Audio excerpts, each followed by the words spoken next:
Past August, I read an article about a gentleman from Penn Valley who had just published a book.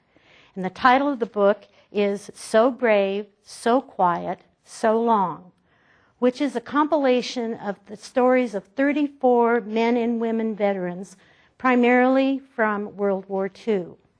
When I read it, I thought this would make a great show. So I hunted Larry down and I called him. And I was right. He was enchanting. We had a wonderful conversation. But early on in the conversation, it became clear to me and to him too that his health was too fragile for him to ever be a guest on our show. So when we got through with the conversation, I discovered that I had found a new friend. We were both about the same age, and we were in our early childhood during World War II, and we shared how we had been impacted all of our lives with the experience of those early childhood years. So a few weeks later, I read of his passing in the Union, and I was deeply saddened by it because I felt that I had lost a friend. And I decided at that time that we were going to do the show anyway. So today we are going to do the show that Larry and I had discussed.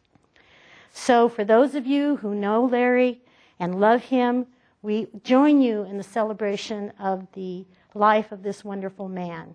And for the rest of you who've never met him, let me introduce to you Larry Bailey. By the Nevada Irrigation District. Since 1921, providing clean and healthy drinking and irrigation water to more than 24,000 homes, farms, schools, and businesses in Nevada and Placer counties.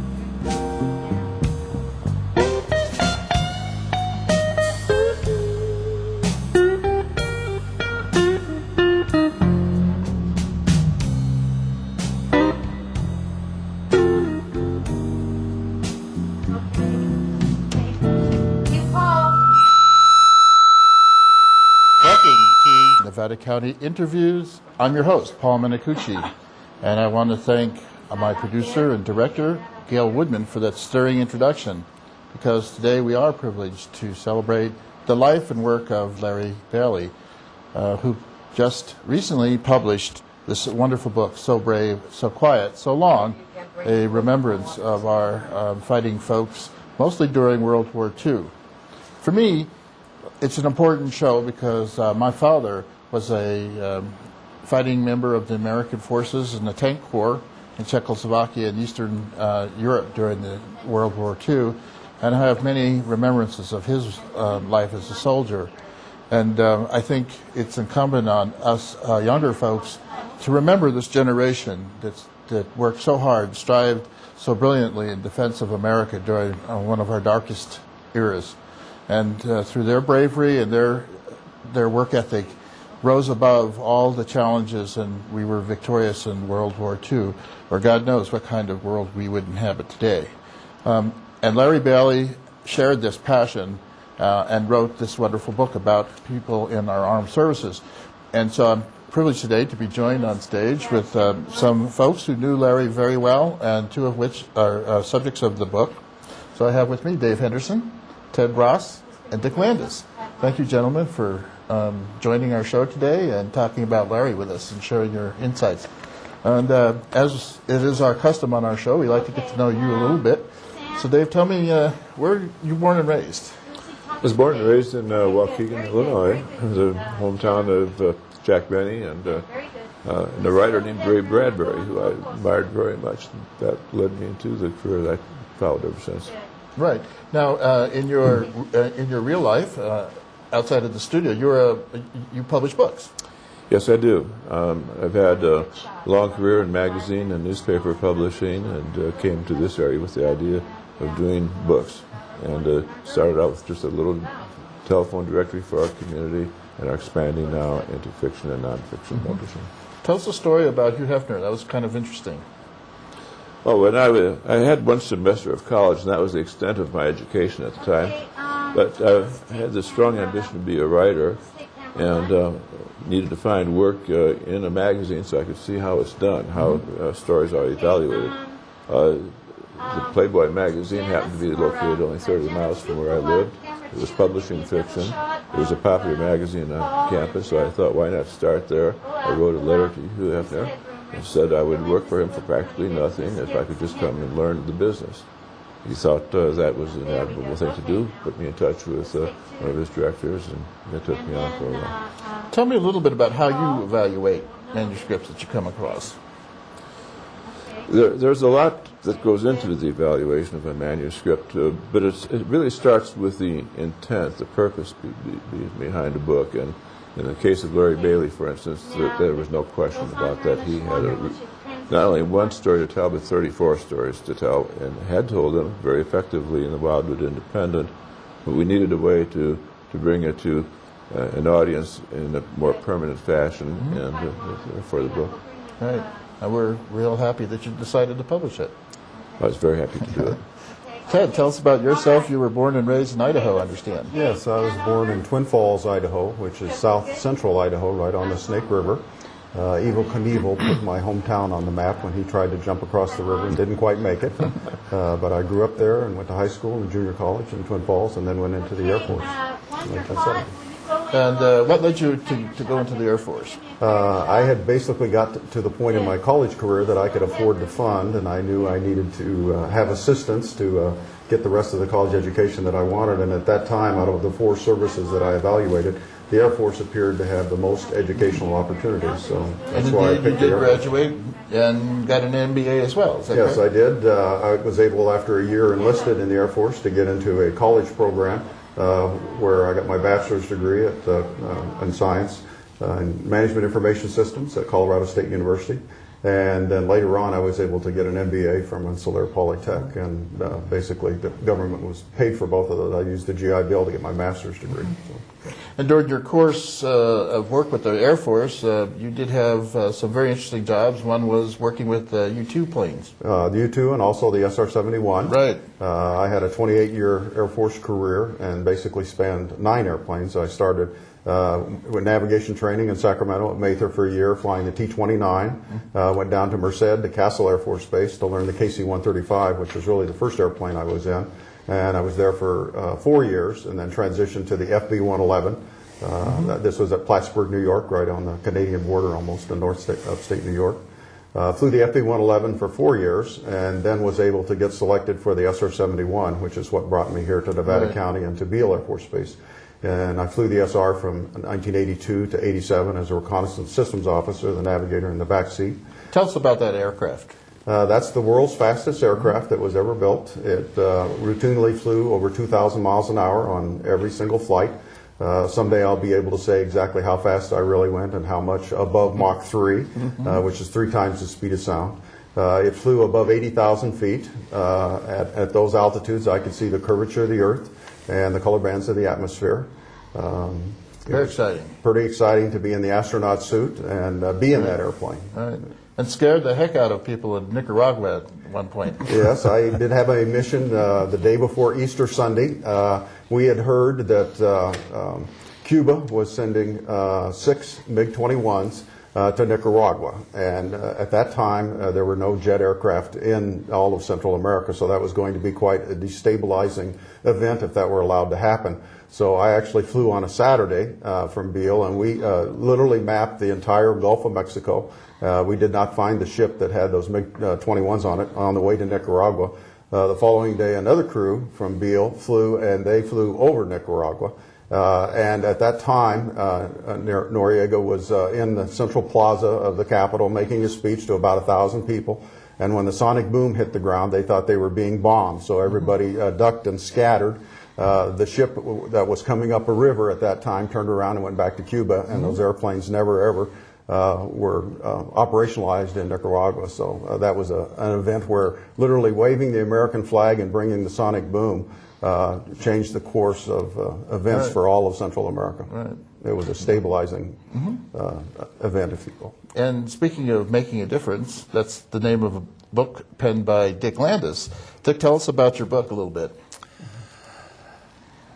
Well, thinking about the past history of my life here at a point, I found that there are a lot of things that make a difference in living.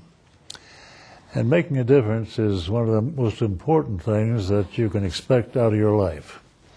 If you're going to be a citizen and have any concern of the well-being of the people around you and the people that need your help, and where you can help them in a very menial way, either volunteer labor or money or whatever it takes to solve a problem.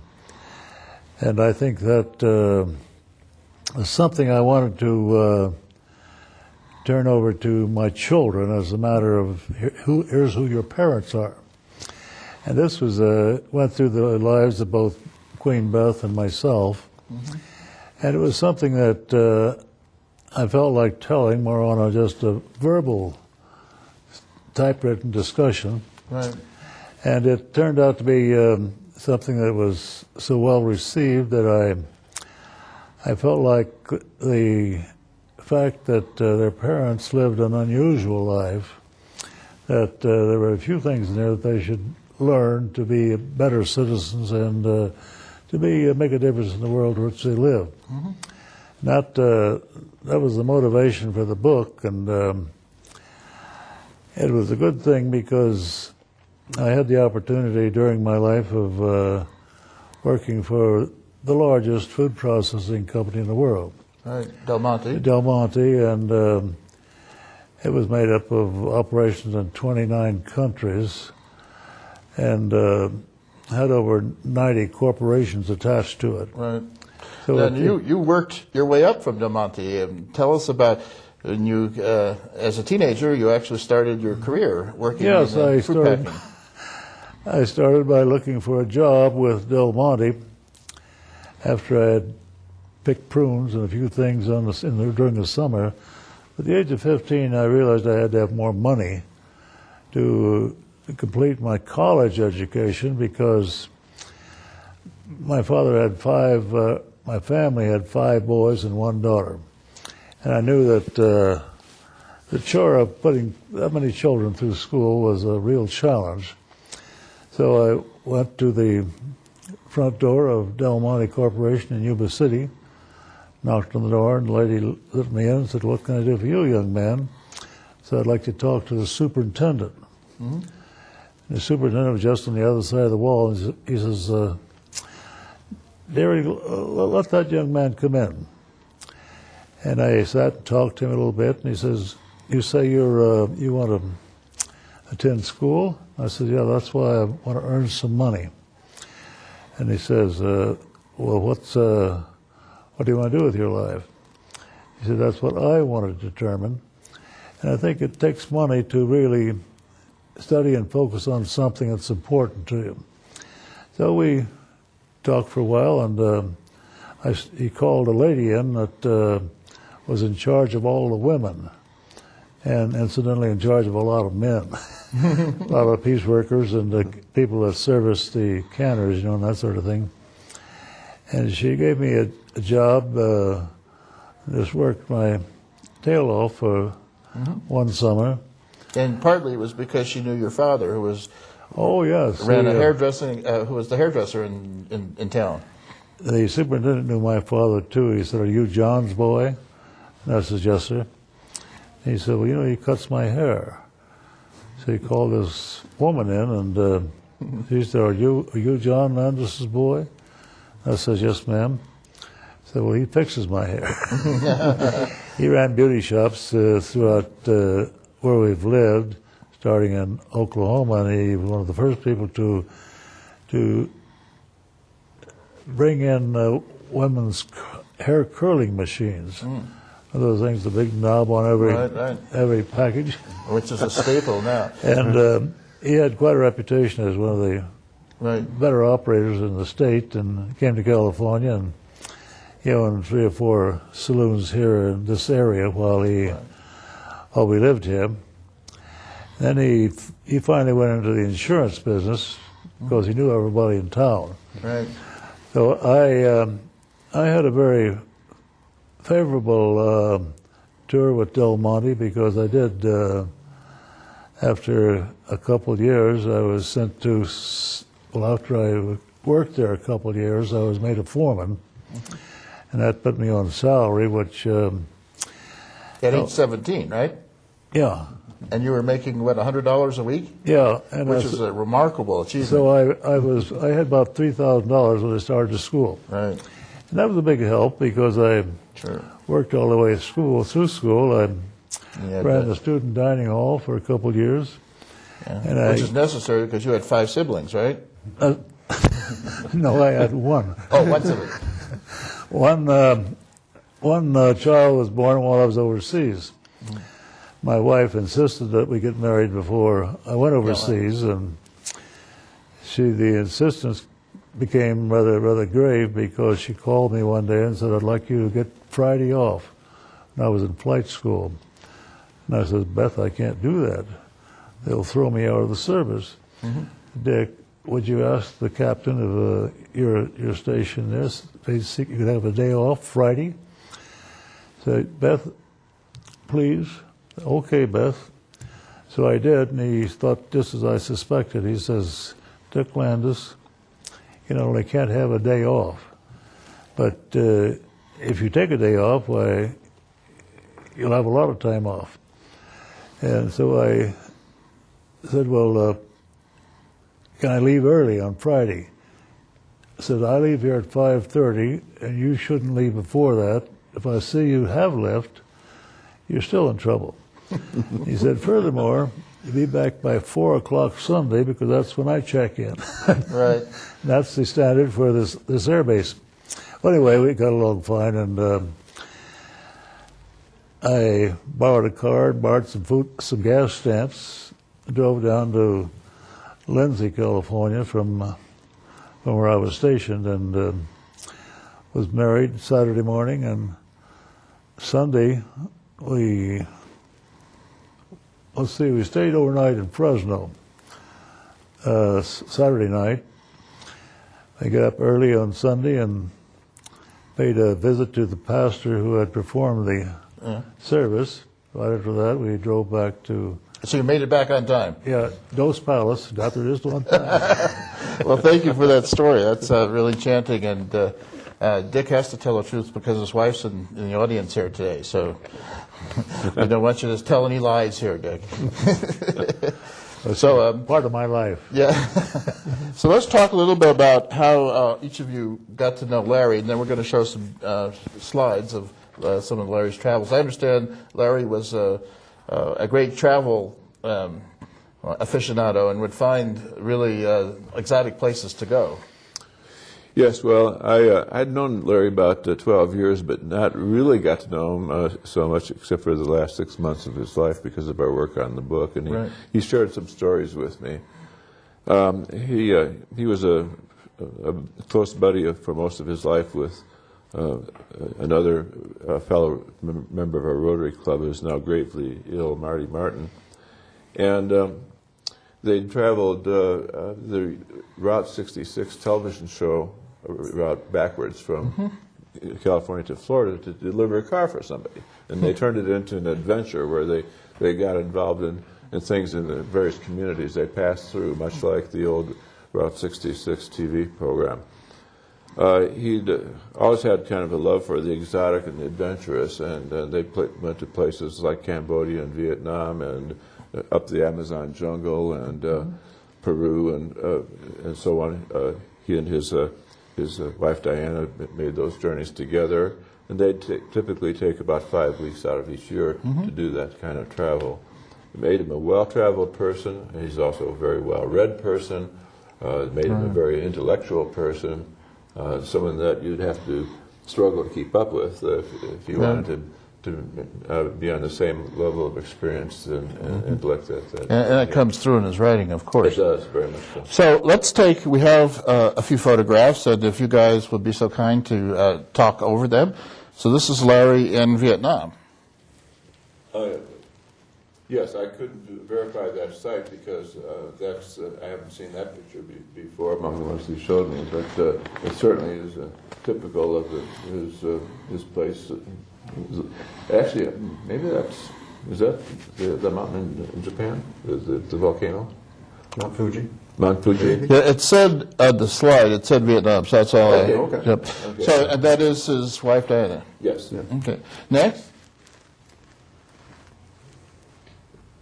That's in Vietnam. That was what they used for fishing there. Those little walnut shell kind of boats, and they'd be out in the water fishing from them. It doesn't look very stable. Right. How's it navigated, I wonder? Go wherever the current Where the takes you, current I takes guess. you, yes. Okay, and there's another picture. I guess that's... That, Looks like Thailand. yes. Yeah, I assume that's what it is, yeah.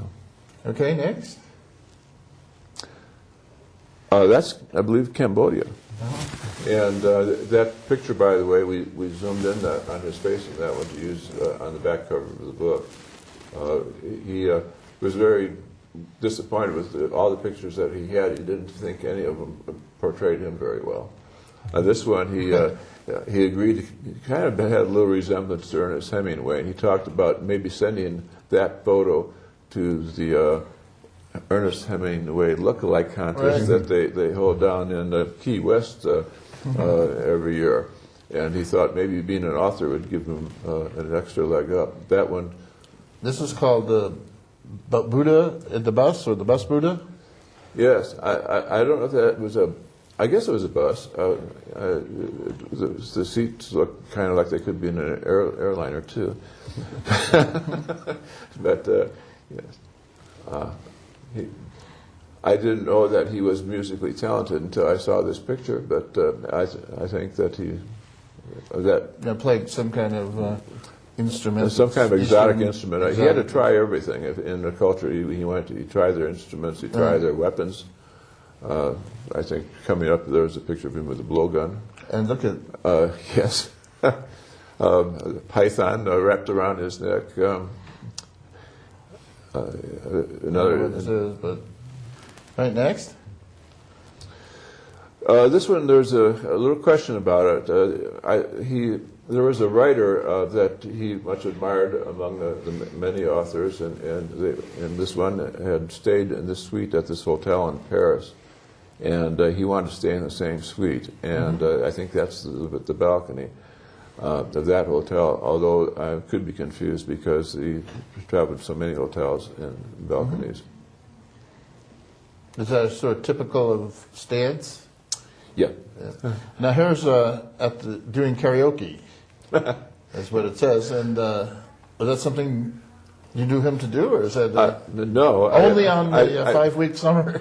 Right, 5 weeks away from friends and relatives. He'd probably be inclined to do something like that. Among close friends and relatives, I don't think he would attempt to get up and sing with a microphone. Okay. So we're back here on stage, and we did. So those are some of them. Let's go for the next batch. So this is the blowgun you were talking about. This is in Peru. Yes, and he claims that he could hit the target pretty well with that too. I believe him. Right. So this is not in any metropolitan area that the normal visitor would visit. I can see that he's out in the hustings. And of course, there quite a bit of lung power goes into that too, which unfortunately, his lungs failed him, and eventually. But at that time, he could do that. Okay, next. This, I believe, we had the Rotary clubs have an exchange program with young executives from foreign lands, and I think these people came from Japan. Is that your recollection, Dick? And he was guiding them around our area. He's at Bridgeport in this picture. And Bridgeport, that's the bridge, yes. Next. maybe the end of that. Okay, so here's with, I think that's Graham Greene's The Quiet American. Yes, that was the author I mentioned whom he admired, and that is the hotel suite or room that Graham Greene stayed in, room 214. He has a copy of the book there to show that he stayed in that same room. Mm-hmm. Graham Greene being a British fictional writer of note. Next. So this is Larry collecting money on behalf of the Rotary. Yes, he was always ready to step forward on any occasion where he could do some collecting and bring along some kind of a can that people could put money on. And I take it that that's one of the themes of his life, is helping out people in less fortunate circumstances. Absolutely. And in fact, the entire proceeds of his book are going to Rotary International. And this one has to do with the Penn Valley Rodeo?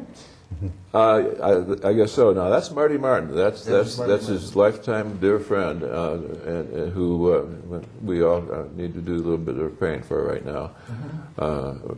Marty accompanied him on that journey in the Corvette, and they also shared a boat together. Marty tried to teach Larry how to be a sailor. Larry was not too good of a student, according to Marty, but he ended up doing that.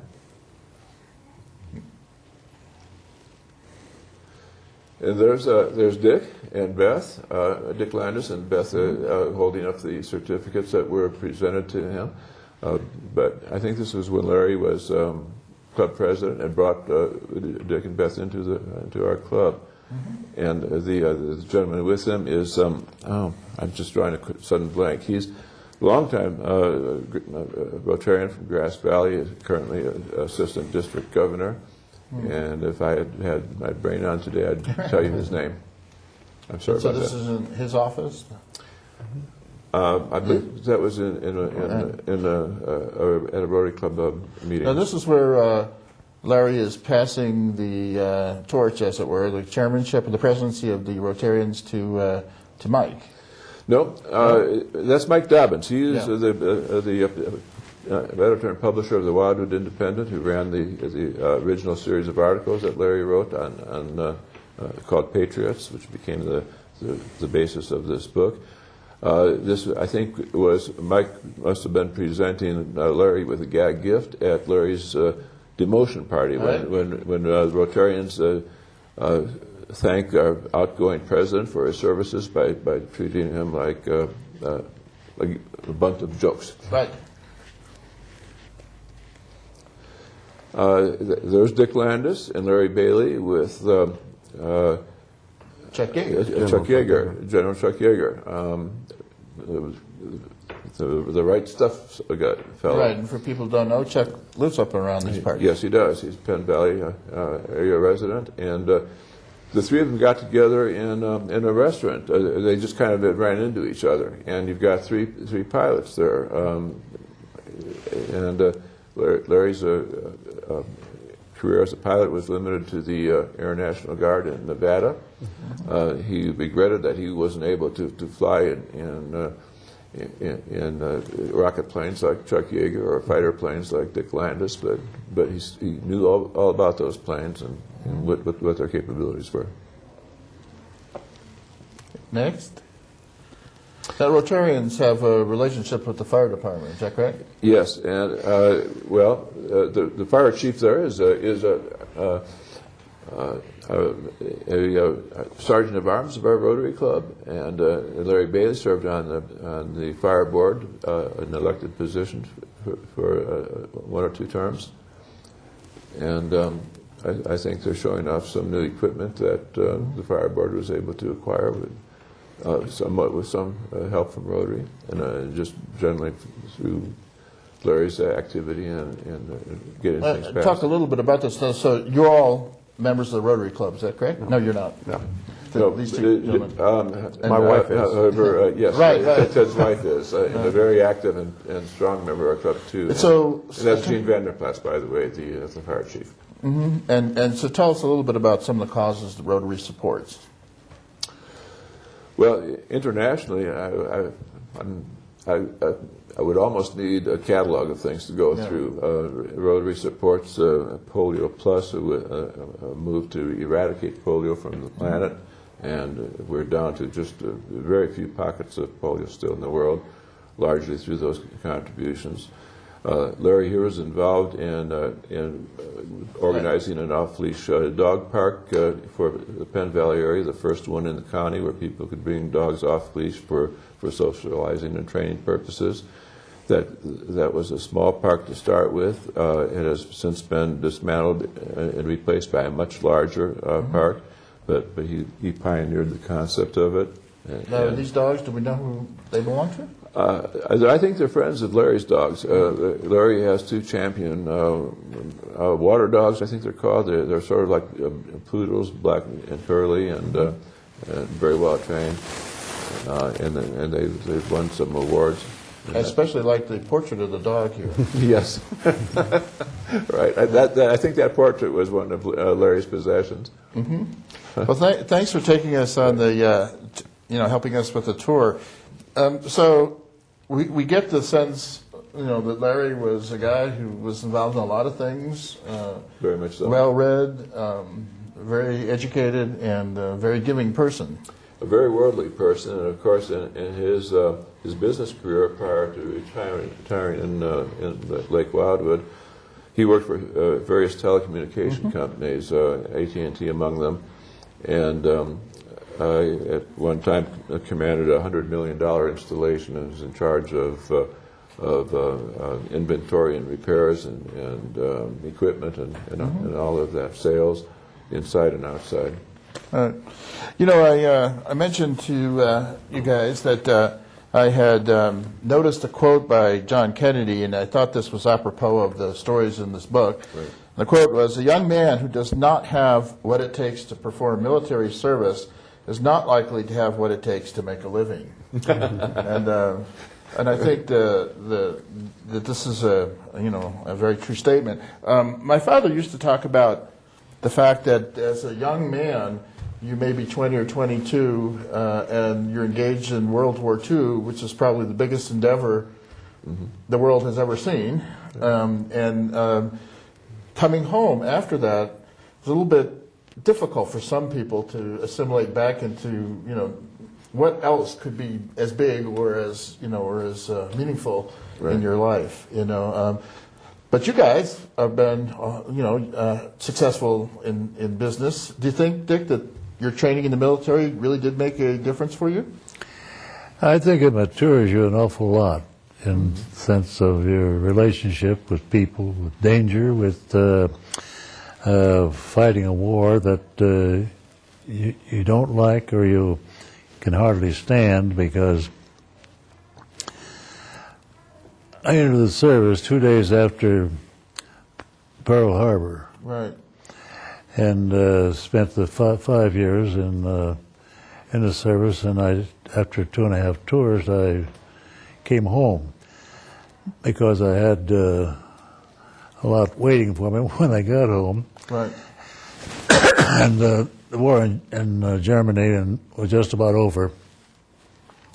I think that the service is something that you realize is vital to your survival in a type of country that the U.S. is. And I've always been kind of a flag waver, this guy and I. And it's because I think that, but for the service and the strength of this country over the ages has been the factor that kept us strong and allowed the country to develop. There are different situations now that create real trauma, but I think Larry, the pictures you showed here really represent the type of man that Bailey was. And he was one of the, I think we were the best friends you could be. And when he signed this book you're looking at, he kind of told the story to me. He said, I want you to know, Dick Landis, that you and your wife, Beth, are two of the greatest citizens I've ever known, and two of the best people I know. And not because of that, but because I considered Larry Bailey one of the most rounded personalities in the country from the standpoint of he was one of about 4 or 5 men that in my history I looked back on and thought, well, they had an impact on my life. Mm-hmm. And Larry was such a person because I went to him quite a few times to get his thinking on something that I was doing, or even outside Wildwood, Right. to get his feeling about it. And you know, he's a great philosopher, and he's honest. And there's I think 3 things in life that I believe in strongly, and Larry was a lot like that. Impeccable honesty. And you treat people serve them with a great deal of humility. And of course, the third thing is always you give generously. Larry probably gave more generously of his time and his talent than most people really realize you can.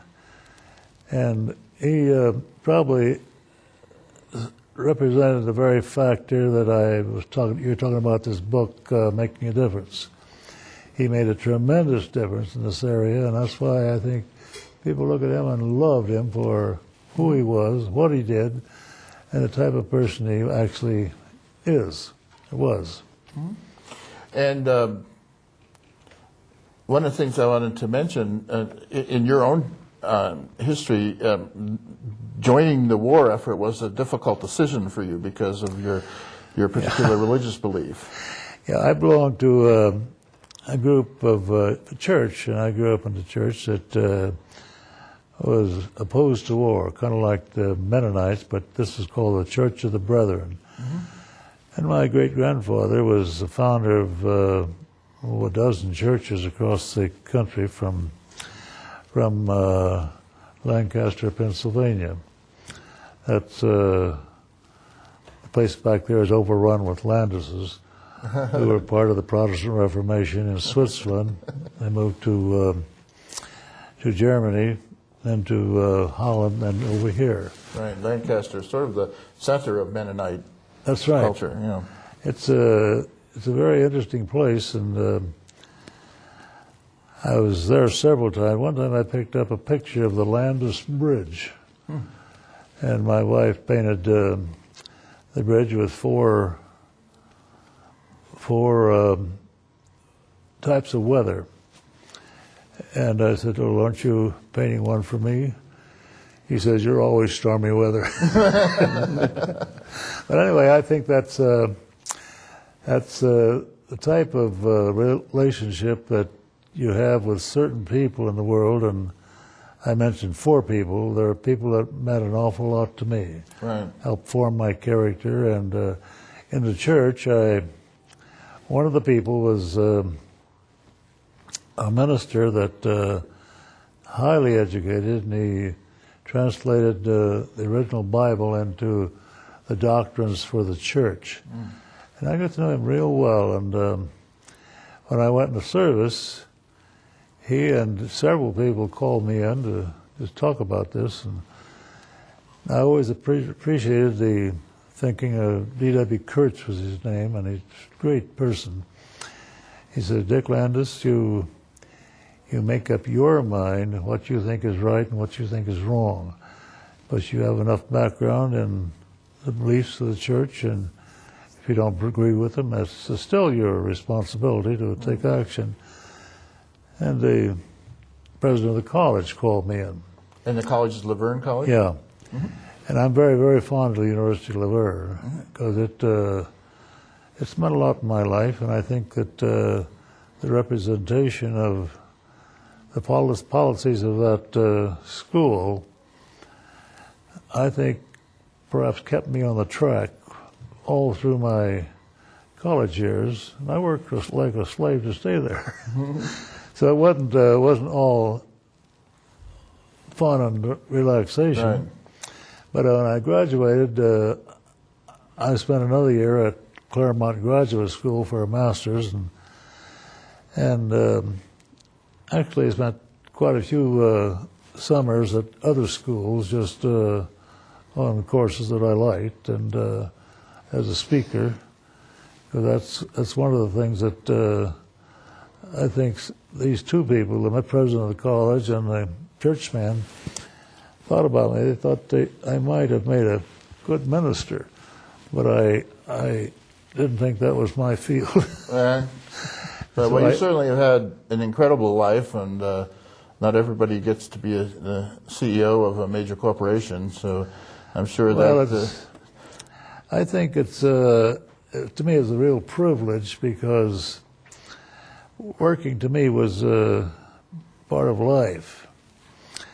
And I often was working on a project at 7 o'clock in the morning. I was there, and for the simple reason that I sometimes forgot I had a job. The project itself, it become really totally engrossing of your time. Right.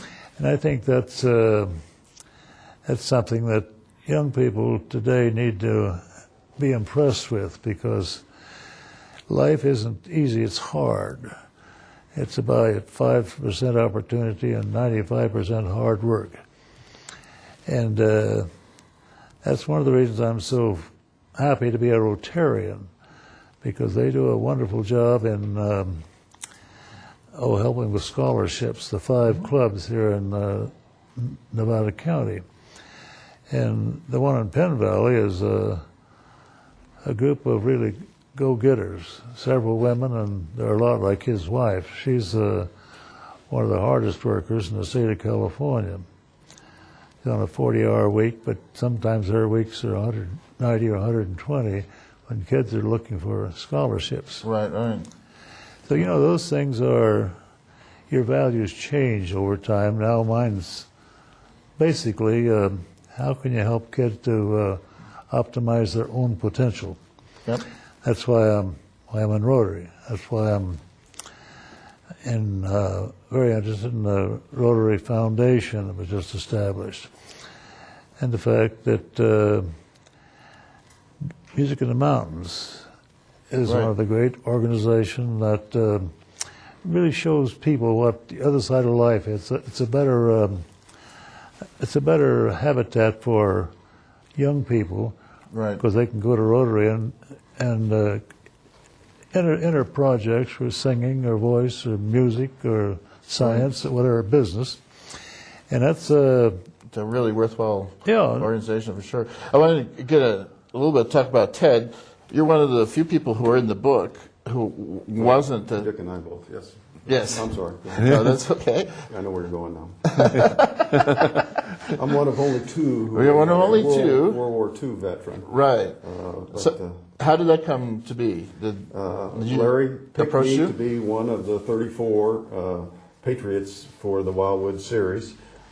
Interviewed me for several hours, and then came to the decision that it was going to span the course of several editions of the Wildwood Independent. So for almost a month, I think 4 issues, I was the Patriot article, to the point where I had taken some ribbing as to whether or not I owned that paper or had paid them off, because every week it kept coming out with an article about Ted Another Ross and the story about- SR-71. So. Right. Well, you have had an amazing career inside the Air Force for sure. Tremendously blessed to touch so many airplane programs and been able to do the things and go the places that I've been. So. Can you talk a little bit about the aircraft that you have flown? Because you're sort of at the edge of some of the newer, innovations in aircraft. Right. The FB-111 was the most exciting airplane of all of those that I flew, because we would routinely automatically set it to do terrain following, and we could select anywhere from 200 to 1,000 feet above the ground.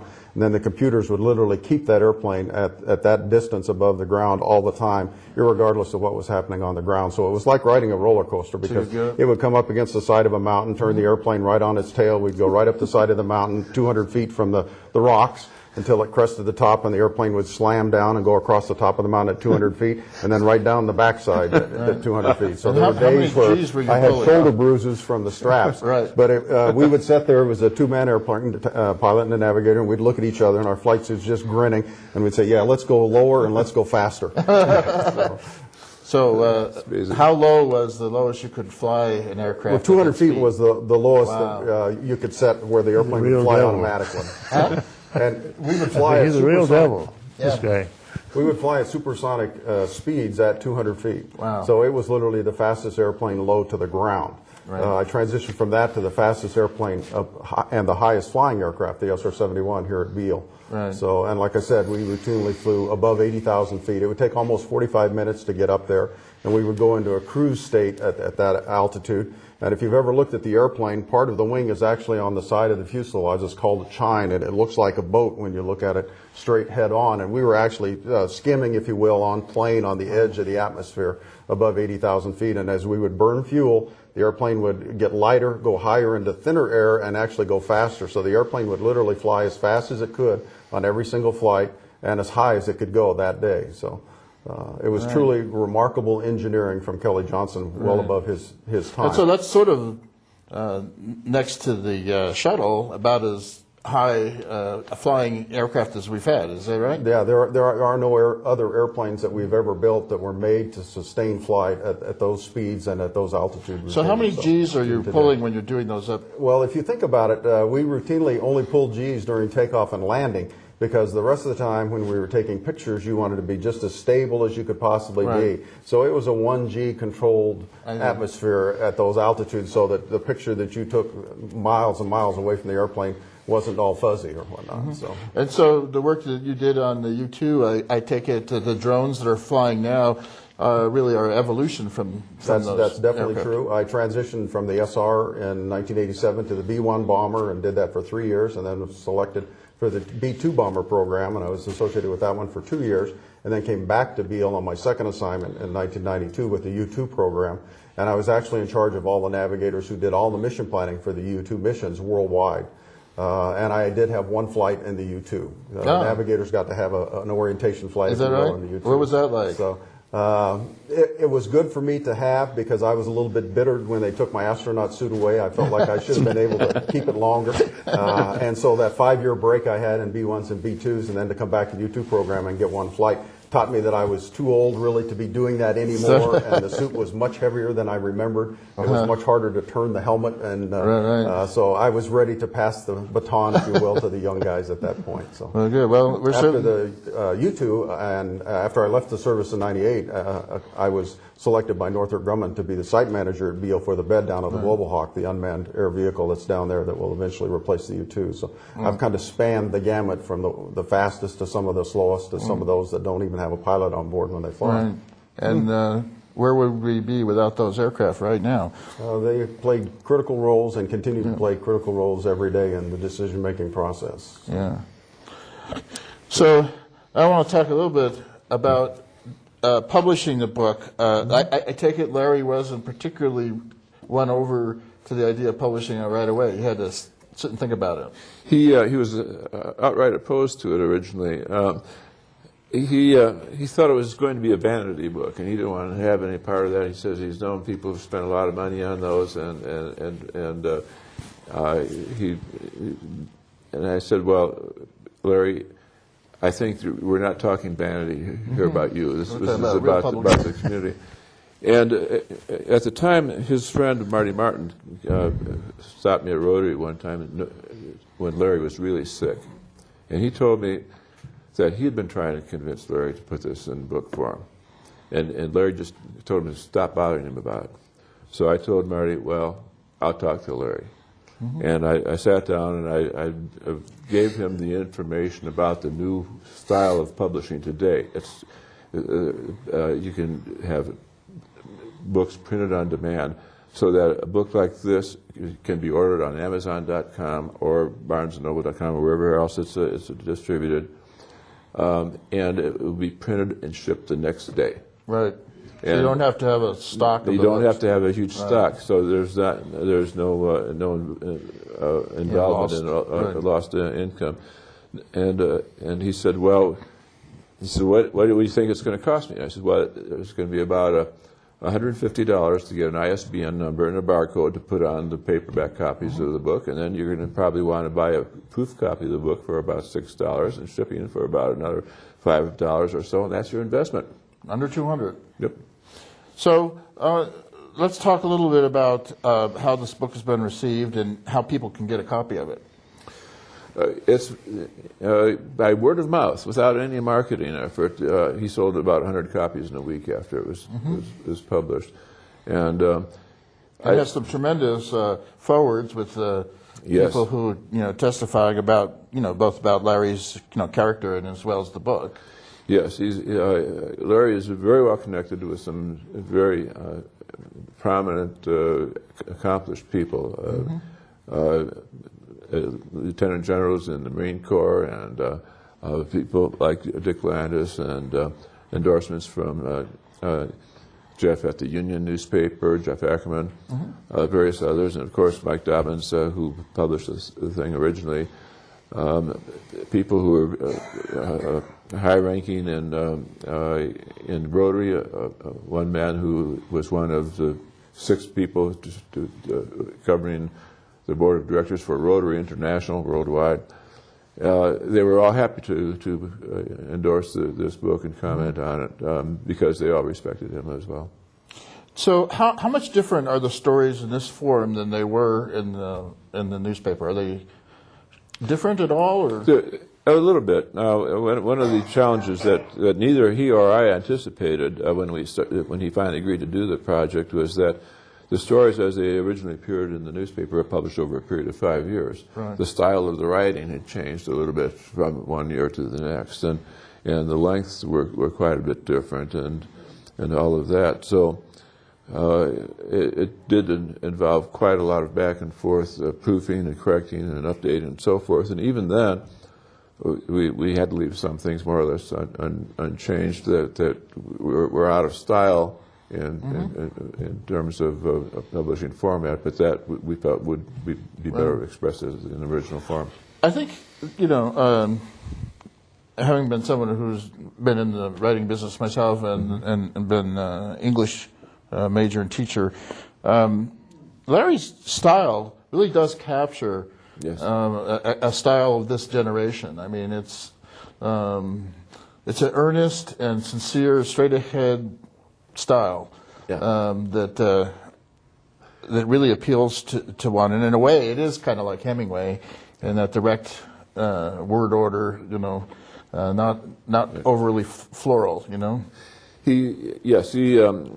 He would get a little bit picturesque in some of the descriptions, but in a very precise way. He'd talk about a pilot up in the blue sky, thinking about he's invulnerable up there and so forth. Or he used a dive bombing attack on a Japanese ship as like a quarterback throwing a ball through a hoop. He did, yeah. Right. These little phrases that he would insert into the book, but he was also a little concerned about his audience. He didn't want to write something that was a little too colorful for his audience. But he was a very creative person. He's very well read, so he had some good models to follow.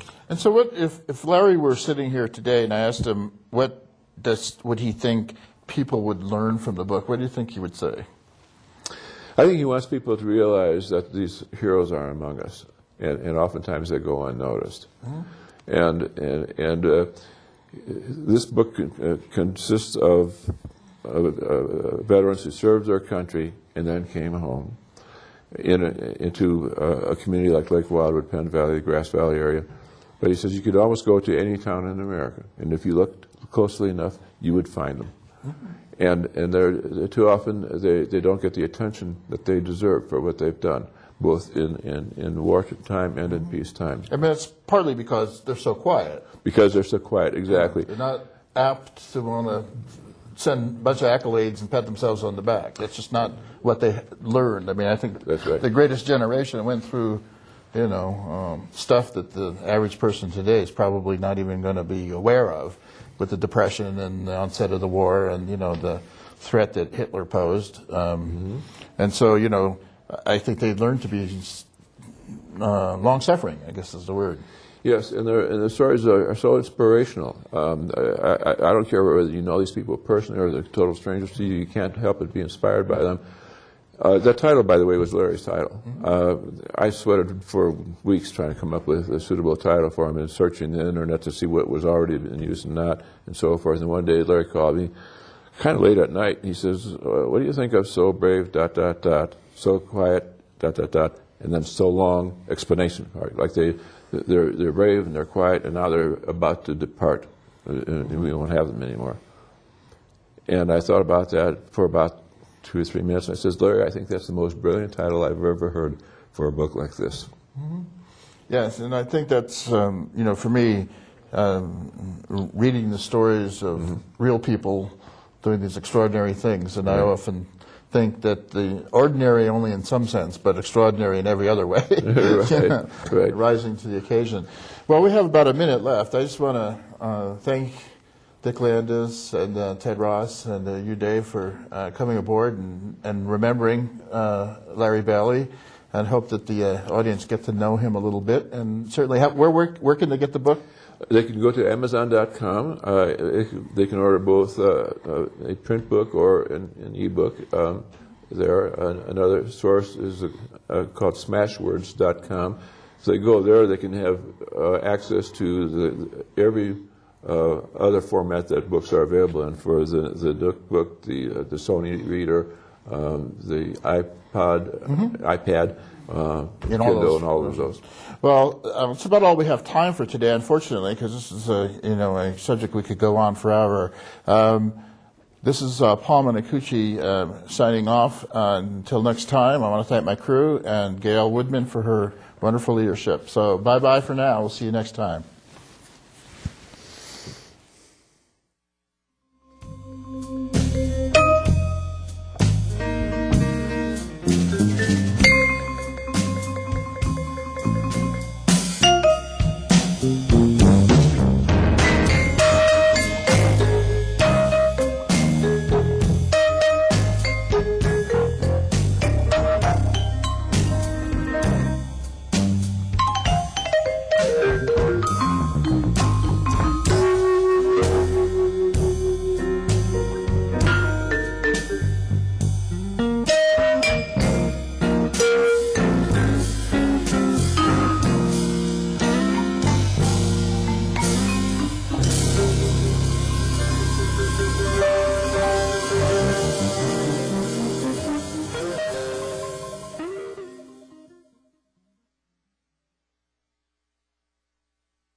NCTV thanks the following underwriters for their very generous support. Williams Stationery. For 59 years, the Williams family has been providing our community a comprehensive full line of business and personal office supplies, social stationery, janitorial supplies, office furniture, and more. You can visit Williams Stationery in historic downtown Grass Valley